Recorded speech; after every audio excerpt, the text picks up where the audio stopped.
tayo sa amin sa dito. Ito nga, meron siyang apat na symbol. So, unlock, alarm, tapos keyless, tsaka pang recognize. Ito ma'am, yung unlock mo to ma'am. So, ito kasi may unit na to ma'am, meron siyang automatic lock. So, 5 to 8 seconds sir, nag-automatic lock po siya.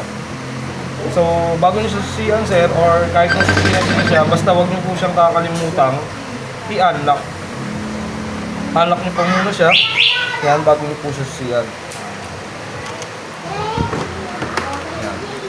Para gumana po siya, para po mapaandar. Kasi kapag hindi nyo po siya in-unlock sir, tapos sinusiyan nyo kaagad siya, hindi nyo siya pinindot dito sa unlock, hindi po siya andar. Kahit na anong bukas ng panel board sir, hindi po siya andar. Opo, kasi naka-unlock pa po siya.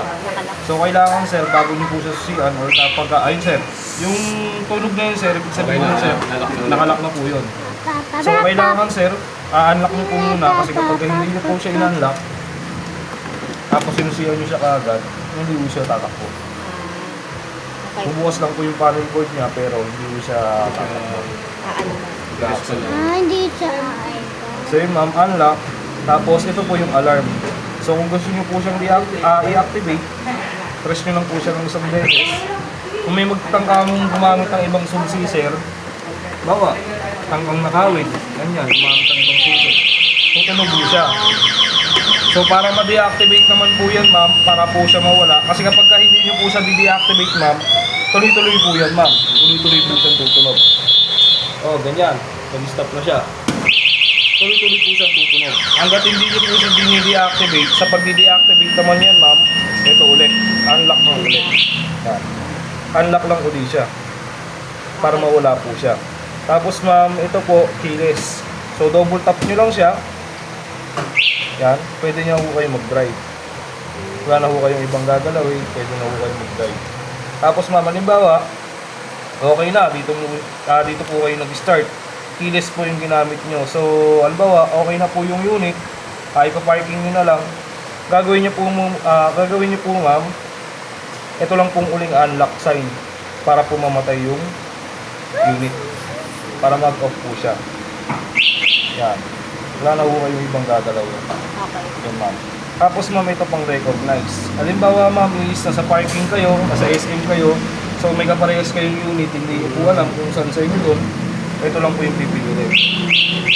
Para po tutunog. Para malaman ko kung alin doon yung unit nyo. Yan ma'am. So ulitin ko ma'am, unlock, alarm, keyless, tapos pang recognize. Okay. Yan ma'am. Tapos ma'am, ito po yung panel board nyo ma'am.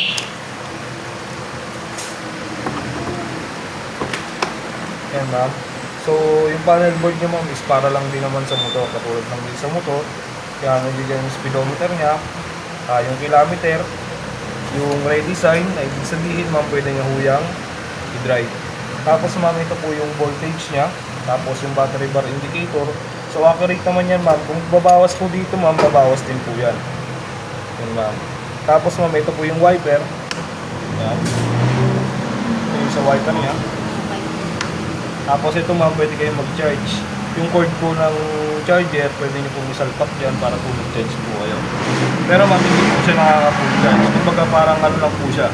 In case of emergency lang po. Halimbawa, nasa daan po kayo, may kailangan po kayong tawagan, nalobat po kayo, pwede po kayong mag-charge ka ng ilang minuto. Para po may matawagan. Para po mag-open yung cellphone nyo at may matawagan po kayo.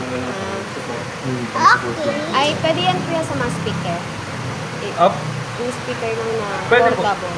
Pwede po. Basta yung cord po ng charger ma'am. Okay po yun. Tapos ma'am, ito yung high and low sa headlight. Sa headlight niya. Tapos ito yung hazard. Tapos ma'am, ito yung signal light niya. Kaliwa. Tapos kanan. Yan. Tapos ma'am, ito yung busina. Yan. Tapos ma'am, ito ma'am. Ay, kaya saan ito ginagamit? Hazard yan ma'am. So, halimbawa ma'am, sa daan, nasiraan po kayo, ganyan. Pag naka-stop po. Halimbawa, nakaparking kayo ma'am. Para alam po Para alam nila. nila na nasiraan. Ay, kuya, pag ito po pala yung pag nalobat po, kailan po dapat i-charge? Bali ma'am, ang pinakalobat po niya ma'am is 43. Ang pinaka-drain po niya. Ay, pag... Apo, yung voltage niya ma'am. 43 po yung pinaka lobat niya. Tapos ma'am, ang pinaka full charge niya po is 52. Opo. So ngayon ma'am, ito ma'am, naka-factory charge po kasi po ma'am. So galing po siyang warehouse, yung battery niya galing pang pagawaan, factory. Yun, ma'am. Kaya yun pa lang siya. Tapos ma'am, ito ma'am, headlight. Ito yung park light sa gitna. Tapos yung pinakadulo ma'am is off. Ayan. Tapos ma'am, yung R, ibig sabihin reverse. Tapos yung D, ibig sabihin niya ma'am, abante. Okay. Yung reverse ma'am, ito yung atras. Tapos ma'am, ito yung high, 1, 2, 3, primera, segunda, tercera, yung parang sa motor niya, parang sa motor. 1, 2, 3 nga. Yung 1, yung pinakamabagal. Yung sumunod, yung number 2, yung pinakamabilis ma'am, yung number 3. Okay. Ma'am. Tapos ma'am, meron po tayong brake lock. Ayan ma'am. Yung brake lock po natin yan ma'am, yung purpose po niyan ma'am, is para hindi po siya usad-usad yung unit. Oo, pinaglalaro ka ng bata. Ganyan. Gusto yung usad-usad yung brake. Oo, para handbrake siya. Sa pag-release naman yan ma'am, pipindutin mo lang po siya, i-press mo lang po siya ng ganyan para po ma-release siya. Paano ulit pag-lock ko yan? Ganyan lang ma'am. Kasama. Opo. Ganyan lang po Tapos siya. pag ni-release, ito lang. Pag-release mo lang, pipindutin mo lang yung preno niya. Pipigayin mo lang siya. Ayan. Tapos ma'am, ito ma'am, yung preno natin, meron siyang brake sensor. Kapag halimbawa ma'am, mag-drive po kayo, kailangan po yung kamay nyo is lagi lang po naka-open, naka-release lang po. Kasi meron po siya ma'am, sensor na kahit na konting pigaan mo lang po siya, basta may lumabas po na ganyan ma'am, na ganyang sign. Yan. Yung sign na yun ma'am. Exclamation point. Yan ma'am. Hindi po siya aandar. Kahit na anong pigaan mo ma'am, hindi po siya aandar. Kailangan pagka mag-drive ka ma'am, kailangan po lagi naka-release yung kamay. Kasi mayroong ibang customer kapag halimbawa, ginawa na nila ngayon. Tapos kinabukasan, babalik sila, bakit daw hindi umaandar, ganun. Yung pala, hindi nila alam, napipigahan nila yung Yun. kahit na konting piga lang kasi sir, basta may lumabas na exclamation. Oo sir. Basta may lumabas na exclamation point yan ma'am, hindi po siya andar kahit na anong piga natin. Yun ma'am. Tapos ma'am, ito po yung tawag, discuss mo lang. Ay, anak ko. Ano ma'am, Ay, yung compartment niya ma'am. Ade susi lang. Parehas lang po. Apo ma'am, isa lang po siya ng susi. Yung compartment niya. Tapos yung sa lagayan din ng battery ma'am, yung susi nun ma'am, isa lang din po. Saan po? Yung lagayan po ng battery ma'am.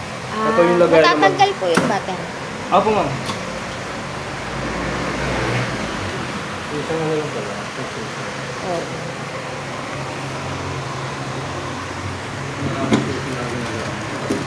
La, Ayan ma'am. ayun pa? Bali natatanggal din naman yan ma'am, yung battery. Tapos ma'am, yung charging time naman natin dyan ma'am sa pag-charge yan ma'am. So ngayon, yung sinabi ko kanina ma'am, 43 po yung pinakalobat niya. Tapos yung pinaka-full charge niya po is 52. Ngayon ma'am, paabutin niyo po siya ng 43, huwag niyo po muna siya i-charge siya, tapos niyo po siya ng 43. So kapag ka nag-43 na po siya, doon nyo lang po siya pwede i-charge. Yung unang beses na charging natin ma'am, ang oras po niya is 10 hours. Sa una lang po yung ma'am, 10 hours. Opo.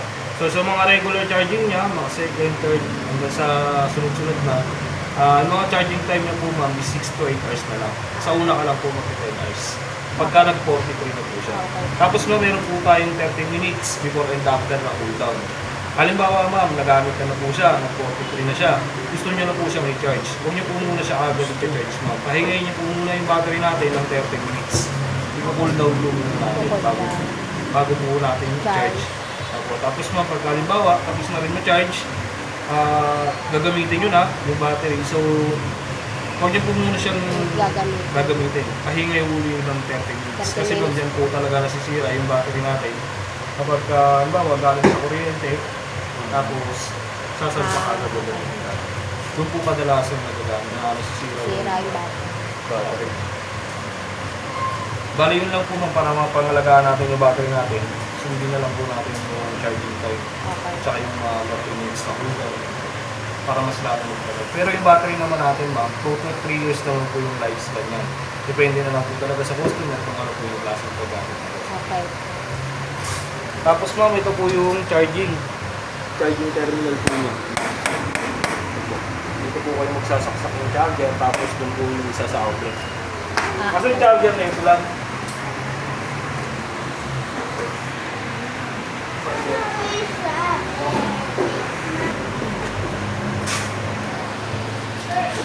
Yan ma'am. So ito yung charger niya. Dito po yung port niya. Dito po sa charging terminal.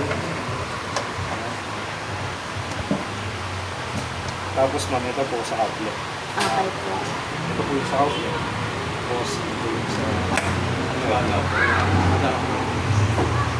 Pero ma'am, pwede rin naman po kayo mag-charge sa battery.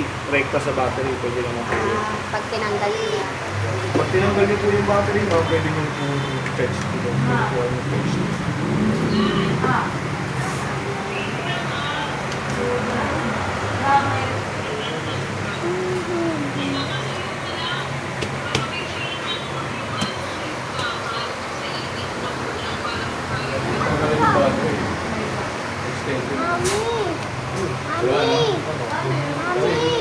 Tanggal na ng tanggal yung battery. Kung ano lang naman yun sir, in case na ano lang, halimbawa, gusto nyo mag-charge sa loob, i-charge sa loob ng bahay, hindi aabot yung, halimbawa, extension. Wala kayong magsasaksak, hindi sa loob ng bahay. Pero maganda lang, hindi na kailangan huwag na tanggalin yung tanggal. Oo. Naka-permis mo. Pero kung ano naman ma'am, in case na di Case ko kayo lang. mag-charge, bali ang huhugutin nyo lang po siya ma'am. Itong cord lang naman po ito. Itong cord lang na to yung huhugutin nyo. Tapos itong dalawang battery na to, kailangan po siyang magka-connect. Bali dito nyo po isasaksak yung sa charger. Dito po. Gets ba ma'am? Kasi meron nagkakamali na ganun. So, bali dito nyo lang po siya isasaksak yung sa charger, ma'am. Ay, tatanggalin pa ko yan. Apo, tatanggalin nyo po siya, ma'am. Sugutin nyo siya. So, dapat itong may cord na to, ito magkadikit dapat pa rin. magkakonekta. Oo. Apo. Okay. Ito dapat yung magkakonekta. Tapos yung matitirang terminal, ma'am, ito po yung sa charger. So, ma'am. Okay. Okay, ma'am? Video ka naman, ma'am. Paano natatanggal? Ito ba? Apo, pwede nyo naman ano yan, ma'am, palitan ng ano, pwede nyo po yung palitan ng lock. Okay. So, okay po yung Ano may yuan na? Eh ma'am, pacheck na lang po ako ma'am kung gumagana yung busina, yung ilaw.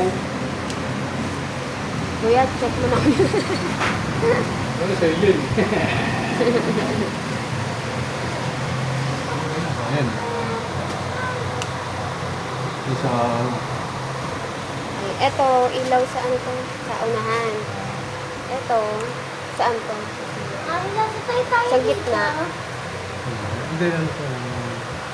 Ito, sa unahan. Kasama likod. Ito, off. Yan, off. Ba't may ilaw yun? Ito, ano to? Yan, so... Hazard to, di ba? Hmm. Hazard. Ito yun. Hazard. Ito, ano to ulit? Sa likod. Ay, ano kuya ito? Ngayon ma'am, sa and low po lang ilaw. Ito po siya ma'am. Ah.